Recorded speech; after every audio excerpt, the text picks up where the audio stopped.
Usapan pa rin yung isa sa mga episode ng It's Showtime na Especially For You. Panoodin nyo to sa mga hindi nakapanood. Carol, bakit lagi nauulit-ulit to? Sobra bang ikaw ba yung tao sobrang luwag sa relasyon? Kino-question ko na po talaga yung sarili ko kung nasa akin ba yung problema or malas lang ba talaga ako sa pag-ibig. Ang story niyan ay 2 beses niloko yung lalaki ng kanyang girlfriend kaya sila nagkahiwalay. At may pattern yung mga panloloko.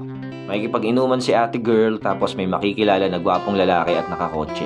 Ihahatid siya at doon na nangyayari yung mga hindi dapat mangyari.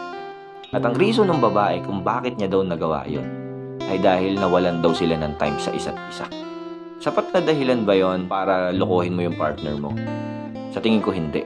Kasi kahit nga yung mga magkasama na sa bahay at may oras na sila sa isa't isa, nagkakalokohan pa rin. Bottom line, kung magloloko talaga yan. Hindi na kailangan ng kahit na ano pang dahilan.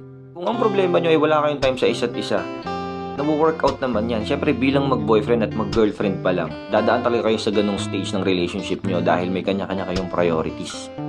Pero hindi mo kailangang hanapin yung pagkukulang na oras na yon sa iba. Dumating na yung lalaki sa point na kini-question niya na yung sarili niya kung anong kulang sa kanya, kung anong mali sa kanya, bakit lagi siyang niloloko. Bukod kasi doon sa girlfriend niya na yun, ay meron pa siyang nakaraang ex na niloko din siya. Girls, ngayon nyo sabihin na pare-pare sa mga lalaki, manluloko. Di porket niloko ka dati or nasaktan ka na, ay lalahatin mo na. Dahil kung ganyan lang din yung magiging mindset nyo, ay pwede rin naming sabihin mga lalaki na pare-parehas lang din ang mga babae dahil sa episode na to. Kung magloloko, regardless sa gender. Alam mo kung ano yung nakakainis dito? Yung ikaw na nga yung nasaktan, ikaw na nga yung niloko. Kaya-questionin mo pa yung sarili mo kung ano yung pagkakamali mo at kung ano yung pagkukulang mo. Hindi ka naman nagkulang eh. Hindi lang talaga siya nakontent.